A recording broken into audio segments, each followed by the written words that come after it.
Okay, so now that that little side quest with Carlos is over, Jill has been fully restored to her maximum health. She's no longer infected. We are now going to get ready to head into the next section of the game, which is the Raccoon City Park, to face even more nasties. Now, this next area is going to be no picnic. Just like most of the game, the enemies are going to be randomized, so it could be zombies, it could be hunters, it could be dogs, or it could be a combination of all three. So this game does like to challenge you at various points, but I do want to point out that as challenging as this game is, it is very fair in terms of the ammo that it gives you. I've said it before, this game gives you every opportunity. A bit like Resident Evil 2, it gives you so many opportunities to pick up as much ammo as possible. I mean, you've got gunpowder, you've got ammo drops. Admittedly, some sort of drops you need to look very carefully to know that they're there, but they are there if you kind of look for them. Now, the problem is now I need to get past the Nemesis. This guy is literally pissed that Jill is cured, and look at that. For added effect, he just breaks down the door. Once again, I'm not going to be fighting him in this Let's Play as much as possible. We're just going to avoid him, and we're going to head into the God of Time door, into that corridor. And basically where Carlos moved that belt, I'm going to head right on into the park. So yeah, Nemesis is close behind us. We need to run. I need to run. I need to get out of this area fast. I love it how like some corridors that did have enemies in it are now empty because they kind of fear the Nemesis. So I thought that's kind of an especially nice touch. Oh, I should also mention that I put the lockpick in my inventory as well, because we're going to be needing that. I believe it's probably the last time we're going to be using it. We needed to get into a very specific door. This is the same route that Carlos took to the hospital, and you may have noticed there was one door that he just couldn't get into. Well, that was because he's not the master of unlocking. Jill is, and Jill has the lockpick, so she can actually get in that door. If you go over here, totally random, there's some mine thrower rounds. So the ammo consumption that you actually get, again, is totally random. So I've had it where it's grenade rounds 1 minute, mine thrower rounds the next. Again, like Forrest Gump, you kind of never know what you're going to get. There's some zombies here, you can kind of take them out if you want to. I would probably... Oh, that was a bit naughty. I would probably recommend it because we need to get into the park. And these zombies in many ways are blocking our route. So yeah, I'm not having a lot of luck with the zombies at the moment. You can see I've just been chomped on again. I've taken another nasty nick. We're going to take care of that zombie though. I'm just going to shoot him. I'm just tired of these guys. I love the fact that they kind of take more bullets than Resident Evil 2. That's probably why you're getting more ammo than you know what to deal with, because Capcom know that this game's really going to test you, so use the lockpick and you will get in here no problem. I hope anyway. Oh god, I hope it hasn't crashed. It does this a lot. It'll sometimes just stay static on the screen for a while. I've no idea why that is. It's probably because my disc is damaged. I've mentioned that several times. That's the only sort of reason I can kind of think of. And check it out, on the desk there is more mine thrower rounds. The game's like hinting, yeah, maybe you should use the mine thrower now. So you know what, I think maybe I will cheekily use that. And if you go over here, there's a key, I think. Yeah, one part key that we need anyway. There is another key we will be picking up later on, and I think there's something in these lockers maybe, I don't know. Yeah, oh yeah, look at that, more mine thrower rounds. So I've had it before where it's just been grenade rounds. So again, it's a nice kind of surprise. But at this point, anything I can sort of scavenge will be useful. So I need to prepare for my trek into the park. So let me just sort out my inventory and kind of try and work out what I'm going to have to take with me. So once we've done everything in the park, there is kind of a boss we need to take care of before heading into the final kind of Umbrella-esque section of the game. So I need to kind of think, right, what should I take with me and what not. I will say though, I was a little bit apprehensive about the health situation, but I was able to actually conserve quite enough, and there is actually some more health ahead of us as well that we can kind of get. So that's always good. So I am confident I'm going to do this. As I said, it's just kind of a casual playthrough. I'll probably do another playthrough where I'll take down the Nemesis at various points. I'm kind of looking forward to that now because you kind of get back into the groove of this game and you just realise what an action-packed, amazing adventure it really is, and how great the Nemesis is, and like how sort of nail-bitingly tricky it can be. I think one thing that lets this game down is, and there's only like a few things that let this game down. Firstly, it's the dodge that Jill can sometimes do. It's cool that she can do it, but she will only do it, I've noticed, in kind of close quarters, or when you've got hunters or dogs. She will do it occasionally with zombies, but sometimes it's kind of pot luck, and sometimes it won't always help the situation. Sometimes it will. You can see it's kind of helping me here now. I've taken out some hunters who just emerged from the park, so it looks like it really is going to be one of those runs when it comes to the enemies. There's also another puzzle to solve here. It is a cog puzzle, so that's going to take me, I think, a while to try and work out what to do. What's difficult about it is that you have to do it in 6 moves. You can do it as many times as you like, but you have to. The process has to be 6 moves, and you have to get the gears in the right kind of the right locations in order for it to work. So that's going to be pretty annoying. There are some more herbs up here, a little bit of herbage, so we will collect them. Will come in very, very handy indeed. So I'm really looking forward to actually getting to the end of the game now and cracking on and seeing what kind of ending I'm going to get. As I said, different things that you do throughout this game will affect the story, like certain decisions that Jill will make. For instance, there's another Nemesis live selection thing coming up where Jill will have to decide what to do, and that will dictate where she will start the next area from, which I think is pretty good. Now, I can't get down here, I don't think, anyway. Right, I need to try to work out this puzzle now and see what I have to do. It's been a while, so I don't know if I'm supposed to come here first. That's the thing, because I'm going to I can't get the words out. I'm going into this totally blind. So I'm like, what am I supposed to do here? Can I do this puzzle first? Do I need to do it? It's all kind of a blur. So again, you've got to kind of do it in 6 moves anyway. So I'm not really sure what combination of cogs need to go where, so I'm just going to try everything that I can. And it's one of those puzzles, and this happens with a few Resident Evil 3 puzzles, in that you'll do something, you'll get a combination, it won't solve the puzzle, but you'll get a different result. So it will kind of let you know that you're close. So I'm just going to leave it for now, because I don't know if I'm supposed to be in that area yet. I think there's somewhere else I need to be. So I'll come back to that area and solve that puzzle a little bit later on, maybe. I do remember, yeah, this is what I remember. There's this long sort of section here, there's some stairs. So it could be zombies here, it could be hunters, I'm not sure. So I'm hoping it's just going to be zombies, because I don't like hunters at all. Oh Christ, yeah, it's a hunter. It's a hunter, right, so let me just get my mine thrower out and let's aim. There you go, hit him. And they blow up. So the aiming in this game is much better, but it's not super accurate, so you can like think you're hitting an enemy and you won't actually hit them. So I'm sure I hit him. I'm pretty sure. See, that was a direct shot there. So I've got rid of him. Oh no, he's still come back. Oh, you see what I mean? I'm wasting ammo here. I just can't hit this chucklehead. That's the only thing I would say. You have to be super accurate, and when you're kind of trying to dodge out the way of the hunter, it can kind of sort of mess you up a little bit and kind of mess your perspective around. So you kind of think you haven't got a chance. Luckily, I've got that herb there, so we'll use that.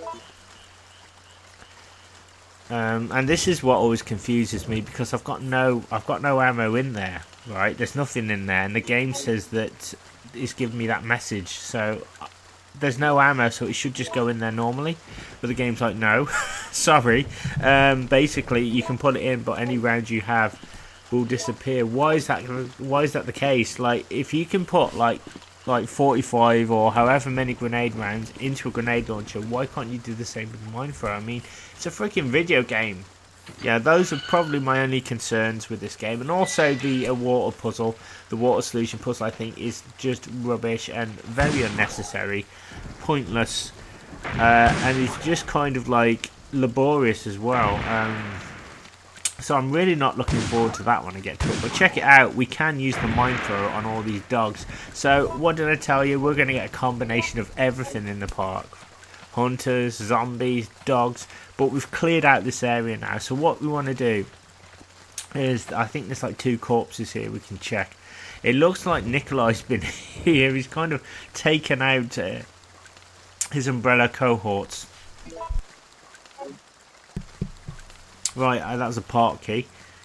And he says he's holding something. What's he holding? A written order to the supervisors.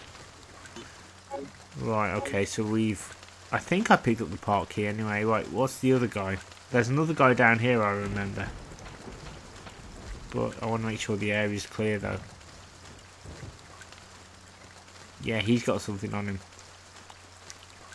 Yeah, he's got magnum bullets. So basically, this is cool because you got the key and you think it's for this lock. Automatically, you're like, oh yeah, it's giving me the key. But no, it's not. It's not for that lock at all.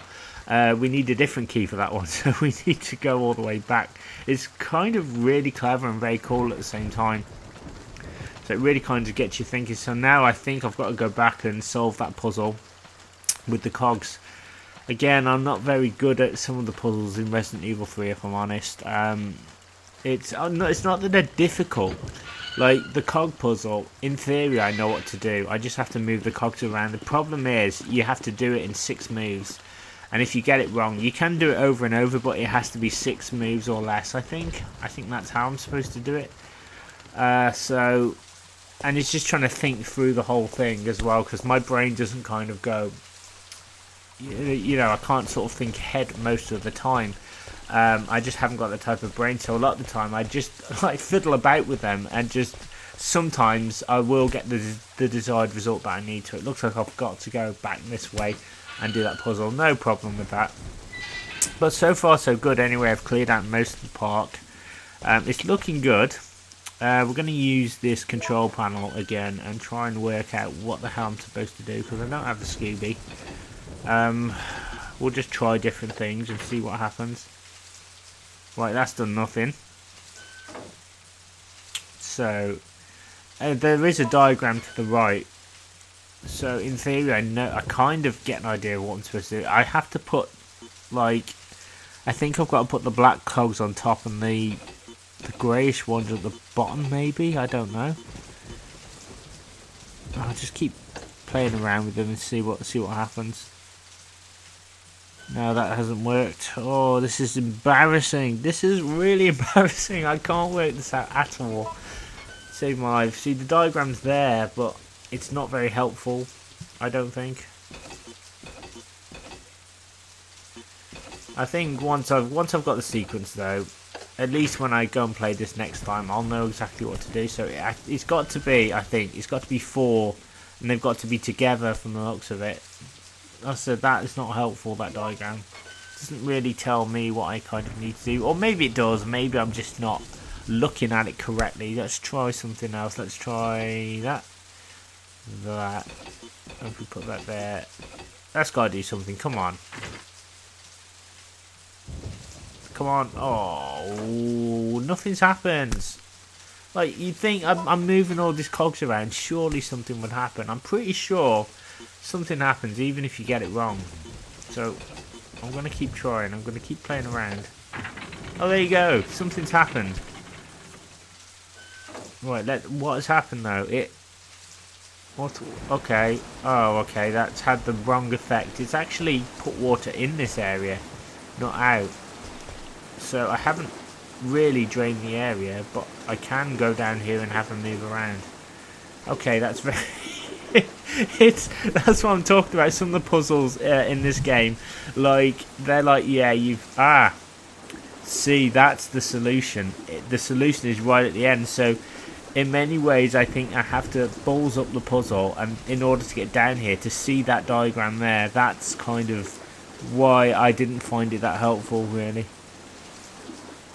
Anyway, let's go back up.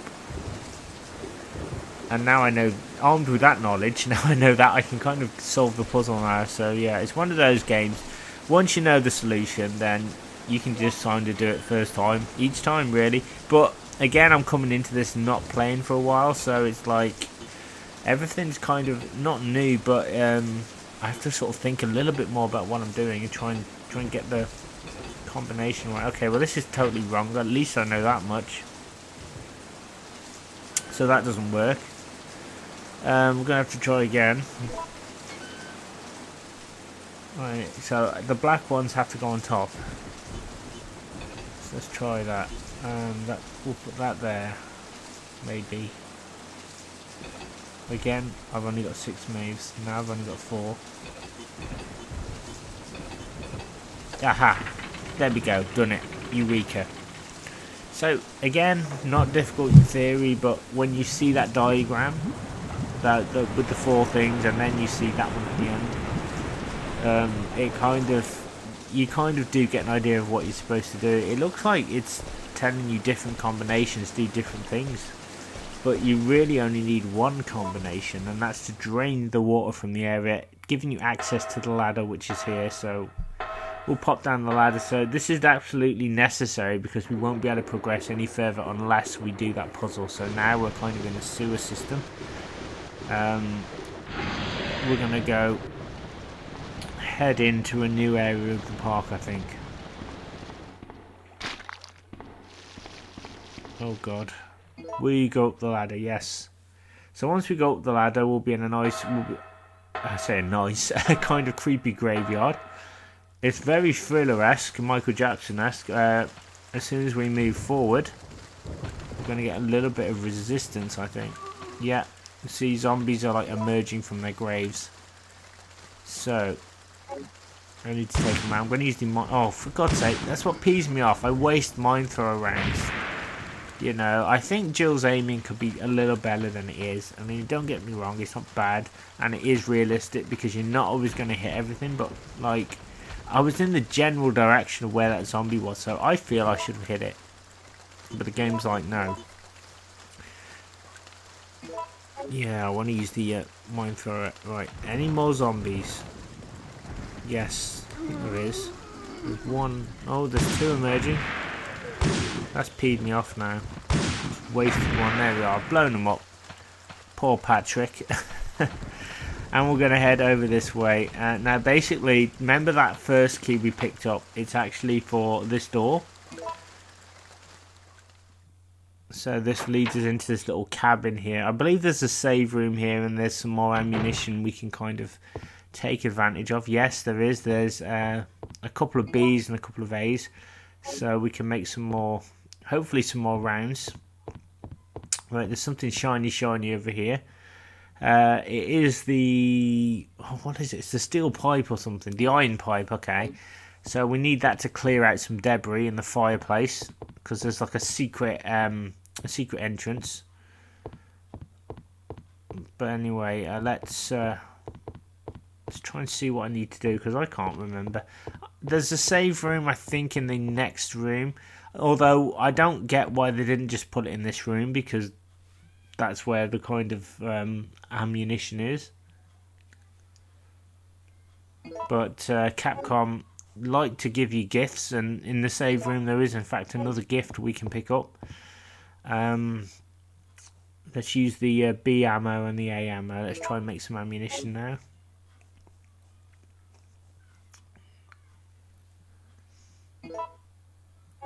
Okay, so we've got all that. Let's mix them up.